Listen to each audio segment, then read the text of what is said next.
Hey loves, welcome back to my channel. Today guys, I'll be checking out this interesting video from Thomas Sowell, and it's titled Surprising Truth Behind the Rise of Single Black Parents. You guys, I'm super excited as always. If you're yet to subscribe to this channel, please consider subscribing. Give this video a massive thumbs up, comment, share, and all that good stuff. And without much ado, let's see what Thomas Sowell has for us in this video.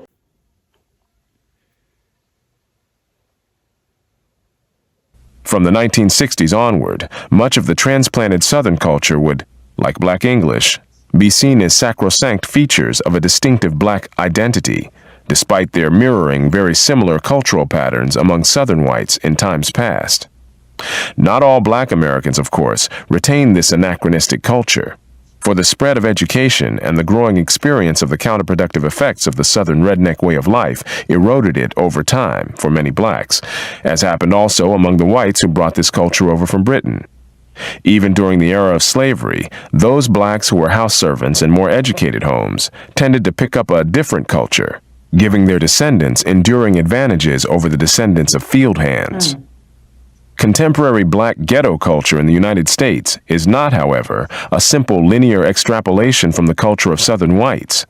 First of all, most Black Americans today are no longer part of the ghetto culture. Moreover, aside from influences peculiar to the circumstances of Blacks, profound changes in the larger American society around them have also had an influence, both positive and negative.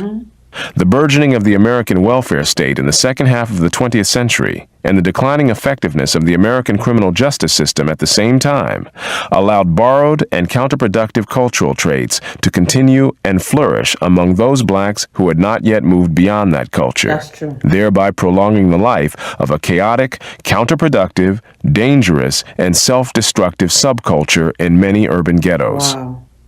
Crime and violence were among the features of this subculture that were artificially prolonged. Prior to the 1960s, while Black males had a higher murder rate than other males, their murder rate was also declining more sharply than the general murder rate. Subsequently, the general murder rate in the United States and the murder rate for Black males both reversed and began rising sharply, that of Black males more sharply than others.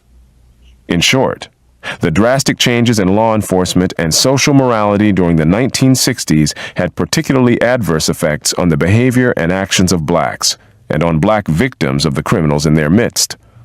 Intellectuals have also played a role, along with the welfare state, in prolonging and legitimizing a counterproductive culture among Blacks. Nowhere was the effect of the white liberalism of the 1960s on the social evolution of Black culture more devastating than in the disintegration of the Black family. The raw facts are these. As of 1960, 51% of Black females between the ages of 15 and 44 were married and living with their husbands. Another 20% were divorced, widowed, or separated. Well, you guys, what are your thoughts on this video?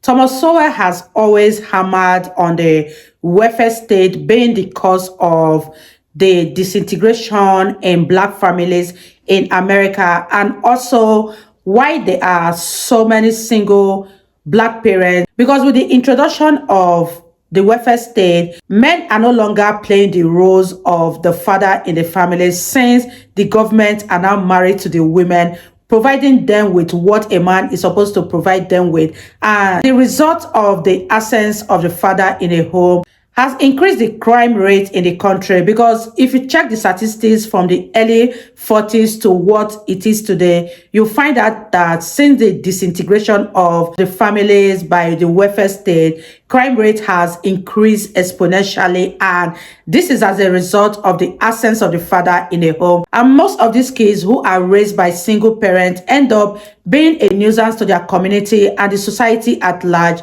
Let me know your thoughts on this, and let's wrap this video up, you guys. And only 28% had never been married. 20 years later, only 31% of Black women in these age brackets were married and living with their husbands, while 48% had never married. By 1994, an absolute majority, 56%, of black women in these age brackets were never married, and only 25% were married and living with their husbands. It keep declining. Accordingly, while 2/3 of black children were living with both parents in 1960, only 1/3 were by 1994. While only 22% of black children were born to unmarried women in 1960, 70% were by 1994. White liberals, instead of comparing what has happened to the black family since the liberal welfare state policies of the 1960s were put into practice, compare black families to white families, and conclude that the higher rates of broken homes and unwed motherhood among blacks are due to a legacy of slavery. But why the large-scale disintegration of the black family should have begun 100 years after slavery is left unexplained.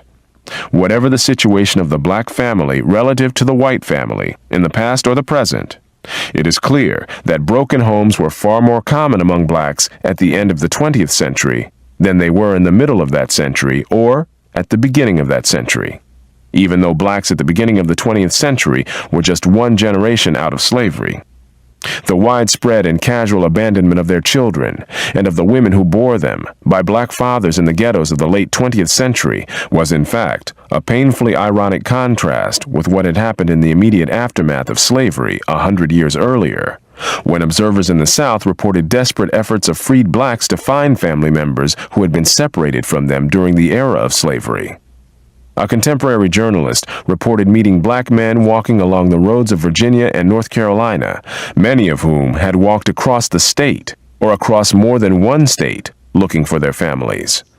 Others reported similar strenuous and even desperate efforts of newly freed blacks to find members of their families. Wow, you guys, that was such an interesting one from Thomas Sowell. What do you guys think can be done about this increase in single black parents? Because it has gotten worse from what it was before. If the welfare state is not contributing to these factors, why women are birthing children here and there, then the child support system is, because nowadays, any woman who as much as points a finger to a man and says that is the father of my child, the government or the system makes that man to pay through his nose. Even when it has not been proven that that man is a legitimate father of that child, they still made him to pay. And the worst part of this is that if he fails to meet these terms and conditions provided by the government, he's been sent to jail. And this is why I keep saying that paternity test should be introduced whenever a child is born. Before that child is being registered at birth, let a paternity test be carried out, because most men are raising kids that are not theirs, and nothing breaks a man than knowing that the kid he has invested his time, his money, and his emotions are not actually his kid. This is the reason why women are birthing children up and down, and it has even gotten worse from when Thomas Sowell recorded this video. Let me know what you guys think about this in the comment section. What way do you think the government can curb this increase in single parents in black community? Let me know your thoughts in the comment section. I really enjoyed every minute of this video. If you guys enjoyed watching, give this video a massive thumbs up, comment, share, and all that good stuff. And I'll see you all in my next video. Bye, guys.